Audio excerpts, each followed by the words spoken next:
that's what's happening, of course, at the Wellington Discovery Forest. And the Wellington, if I could go back, I'd never been to this place until 2004.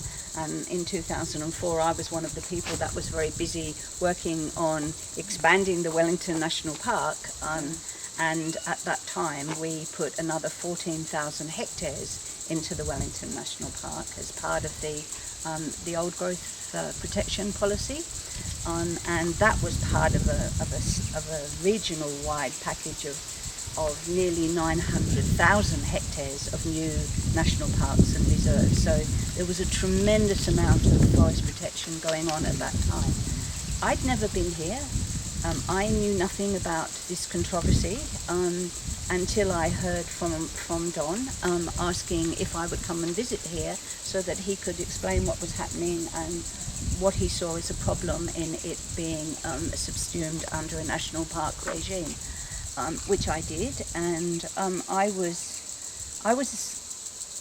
impressed with what the Institute of Foresters had in their minds, and I was also very aware of matters of scale, and that's why I repeated those figures that we were putting nearly 1 million hectares basically of forest under protection, that surely we could spare 680 hectares, of which 200 hectares may have trees removed at some stage over 200 years.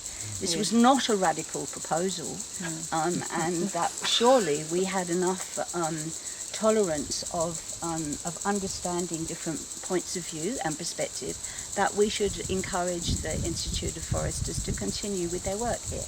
That was my position, and so, as you know, I got the backing from my colleagues in the Southwest Greens, people like Peter, and so we went ahead and removed this 680 hectares from that parcel of bills that was going through the House. So I suppose that originally it was kind of an act of respect for foresters and forestry, and saying, well, if you have something that you need to teach the environment movement, this is your opportunity to do that. As it's turned out, I was sort of taking a bit of a risk because, there would be some that would say, well, they'll just clear fell the lot and flog it all off, and that's what foresters do and we can't trust them. I was never of that view because I've known many wonderful foresters over many years. And sure enough, so what we're going to do this morning is go and look at the controversial bit, which is actually about removing some trees, as Don was saying. So although just here, if you go up the hill here, there is an education trail which covers 200 hectares, which has got marked species for school children to learn about the species of the Jarrah forest. And there's another 200 hectares which is purely of passive research.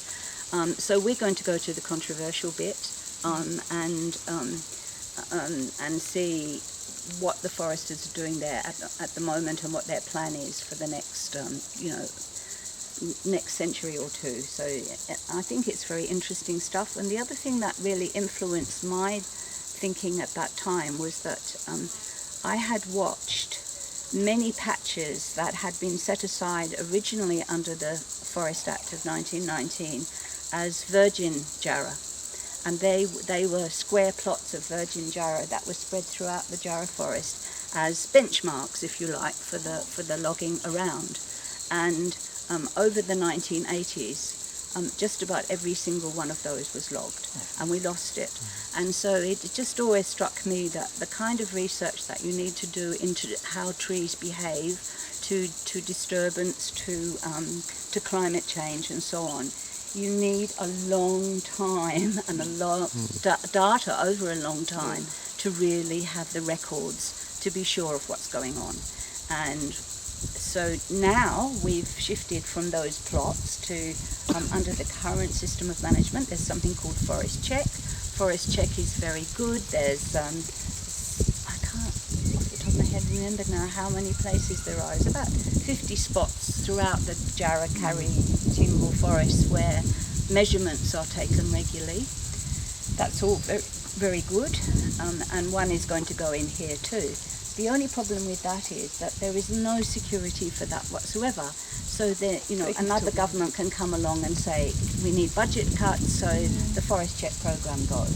So we then might have, you know, 8 years of data or 20 if we're lucky, but 200 or 100 or 50, no. So that's why I think that things like this are so important. And the funding to keep this going, is that secure? The Institute does it voluntarily. They manage it voluntarily, so it's not big costing and the state anything. apply for